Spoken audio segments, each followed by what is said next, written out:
Madagascar, une île aux richesses naturelles immenses, mais un pays pauvre dans lequel le 3/4 des 25 millions d'habitants vivent en dessous du seuil de pauvreté.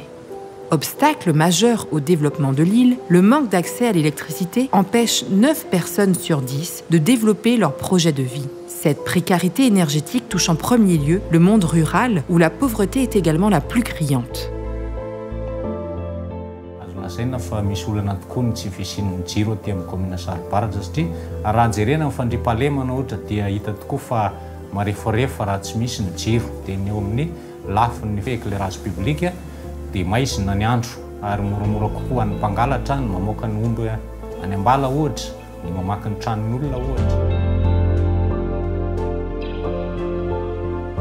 Ilaina zany ny jiro eo amin'ilay fanangonam-bokatra satria amin'ny alina koa ny tena atao hoe miasa ny eo ohatra ny hoe manao changement. Ny olana aminay zany dia eo amin'ilay fahambidy eo amin'ilay fiakaran'ny vidin'ny solika ary eo amin'ilay resaka tsy fisian'ilay hazavana amin'ilay fiasana amin'ny riva. Olana ihany koa eo amin'ny resaka fitsaboana satria misy SBD moa eto felo fa raha misy zany ny atao hoe saripiterana na mila fandidiana tsotsotra dia tsy vita eto an-toerana zany fa tsy maintsy miakatra any Miarinarivo any Antananarivo lay marary na lay saripiterana. Dans ce contexte, une ONG suisse, le Centre écologique Albert Schweitzer, CEAS, travaille avec des acteurs locaux pour donner aux populations rurales un accès à une source d'énergie renouvelable et abordable. CEAS est une ONG à vocation technique qui essaye d'apporter des technologies appropriables dans les pays d'action. Et donc, Madagascar étant très intéressé par l'électrification rurale, nous avons essayé d'être actifs dans ce domaine depuis quelques années, tant en termes de solaire et de centrales hydroélectriques. En 2019, un projet a été élaboré avec l'association locale Patmad et la commune de Sarubarach afin d'apporter une source durable d'électricité à ses 2000 habitants. Une entreprise malgache appelée EDE a été mandatée. C'est elle qui a élaboré une première étude de faisabilité. Elle a ensuite supervisé la fabrication d'une turbine hydroélectrique ainsi que les travaux de génie civil nécessaires. Ny fahasagotan'ny fanamboarana azy ity dia voatery nanafatra turbine vita avy any ivelany foana tsika hatramin'izay. Fa nanomboka tamin'ny taona 2024 dia nanapa-kevitra ny hanamboatra prototype vita Madagasikara tsika. Tingana voalohany amin'ny fanamboarana turbine ny fanamboarana ny laroa satria izy ny pièce maîtresse ahafahana manao réglage ny pièce rehetrarehetra ambony toy ny boîtier, vannes aileron. Mila entitra ny fanamboarana azy ity satria misy refy izay tsy maintsy tokony ho hajaina azahoana ny rendement hydraulique izay ny eritreretina sy ny puissance électrique ilaina. C'est l'entreprise Acier Rapide qui s'est occupée de fabriquer la roue et la poulie de la turbine. Sarotro ho antsika eto Madagasikara aloha ny manamboatra ny turbine satria izahay eto amin'ny Acier Rapide dia manana ny machine izay mifandraika amin'izay ary koa manana ny technicienne izay voahofana tanteraka momba an'izany ary manana traikefa amin'ny fanaovana an'ilay turbine. Eo ihany koa ny batia sy ny support isan-karazany izay tanterahana eto amin'ny ateliertsika entina teo no amitana ny turbine hatramin'ny farany. Dans le cadre de ce projet d'électrification rurale de la commune de Saribarach, l'atelier TSIC est en charge de la fabrication de l'ensemble turbine et bâti avec une turbine de modèle Banqui de 50 kW chacune. La turbine a été testée par les experts de l'Institut supérieur de technologie d'Antananarive. Nous avons ici une installation qui permet d'équilibrer les rotors dynamiques. Ça consiste à monter sur le banc la turbine, saisir les données, programmer les différentes valeurs pour permettre de calculer les défauts d'équilibre et enfin afficher les résultats. On peut corriger, selon les cas, les défauts d'équilibrage. Un appel d'offres a été lancé pour sélectionner les futurs opérateurs chargés de la construction et de l'exploitation de la centrale.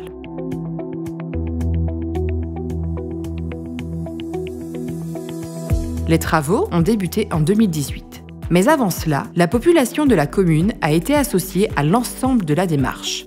Un animateur est passé de quartier en quartier pour présenter le projet et répondre aux questions des habitants qui se sont rapidement identifiés au projet.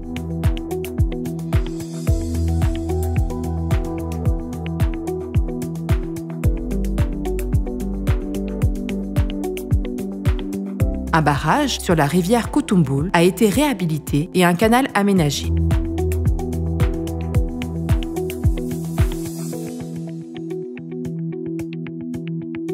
Les fondations de la future centrale ont été posées avant qu'une conduite de 110 mètres pouvant supporter jusqu'à 10 bars de pression ne soit posée.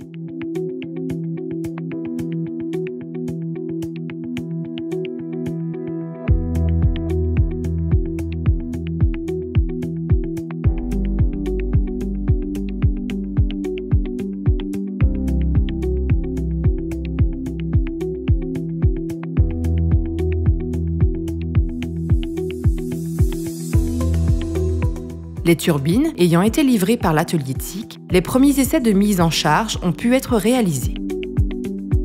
Puis vint le temps de la pose de poteaux électriques.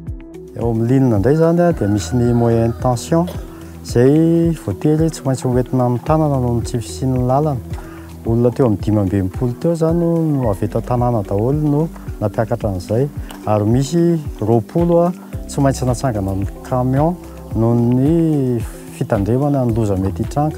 Teo amin'ny basse tension indray zany ato dia misy natsangana tamin'ny tanana daholo olona 700 teo no nampiasaina no nangana amin'izy teo amin'ny tanana. Au mois de juillet 2019, après des mois de travail acharné, le moment tant attendu est arrivé.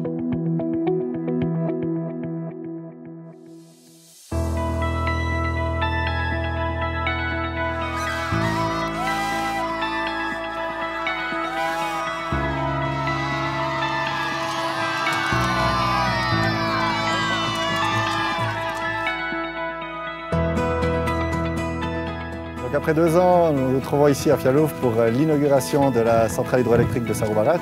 Et nous sommes super contents d'avoir la centrale, même si ça a été un petit peu compliqué. Mais grâce à la bonne volonté de tout le monde et au travail acharné de tous ceux qui ont travaillé sur le projet, nous avons enfin une belle centrale et nous allons pouvoir éclairer tous les bénéficiaires du projet.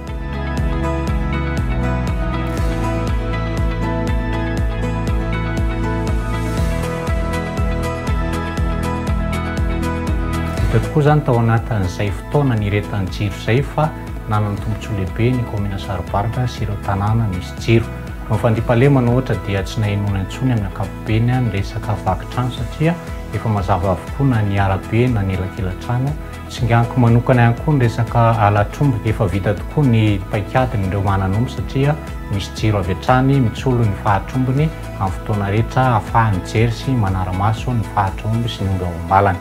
Hitantsika amin'izao ny tanora sy ny mponina tamin'ny foko tamin'ny Fialofa dia mbola hitantsika reny mandehandeha enireny. Eo koa ny mpivarotra izay hitantsika mbola mivoha. Mandrosondroso kokoa zany ny tsenanay satria taloha izay raha ohatra hoe amin'ny enina midy izao lasa mba amin'ny 8. Zavatra tsapanay miova be ny tsena satria efa nahazo jiro izay. Nampiasa congélateur, manao jus naturel, yaourt, zavatra izay azo tehirizina ao aminazy. Mampiasa masinina izay anodonana menaka. Fotoana taorianany idiran'ny jiro zany dia afaka nanokatra an'ity masinina fitotom-bary ity izay sy nanokatra poste sodira eto amin'ny tanàna. Hita hoe manala fahasiarana amin'ny mponina ny orinasa izay nataony teto satria afaka mitoto amin'ny 9 maraina mba tonga ny 9 hariva. Nanokatra an'ity poste sodira ity izay dia hita hoe manala fahasiarana amin'ny mponina koa satria raha eo amin'ny 3 km eo izy zany vao mahita anaovana anazy nefa no misy an'ity poste ity dia afaka vita eto toerana ilay zavatra tokony atao.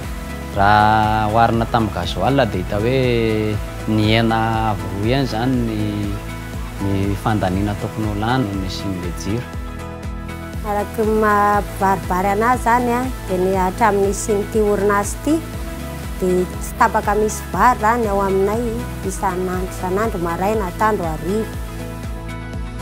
En termes de santé et d'éducation, la mise en service de la centrale a également eu un impact crucial. Les vaccins et les médicaments peuvent notamment être conservés dans des réfrigérateurs.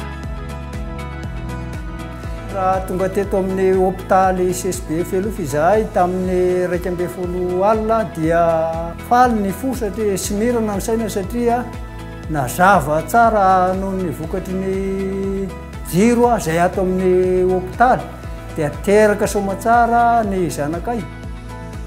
Mba tsy mirehatra jiro petrôla intsony na labsi fa mba mijiro mazava no anaovan'ireo ankizy ireo révision dia mba afaka mijery fahita lavitra ireto mpianatra aty aminay ka afaka mitatra tokoa ny sainy satria zavatra izay tsy hitany aty amin'ny faritra misy anay dia mba hitany ao anatin'ny fahita lavitra izany. Nampiovany toe-tsain'ny olona zany ny fahavitan-jiro eto amin'ny tanàna sy ny vohitra misy anay ary mitondra azy hitarika ho any amin'ny fampandrosoana amin'ny isa tokantrano sy ny isam-batan'olona.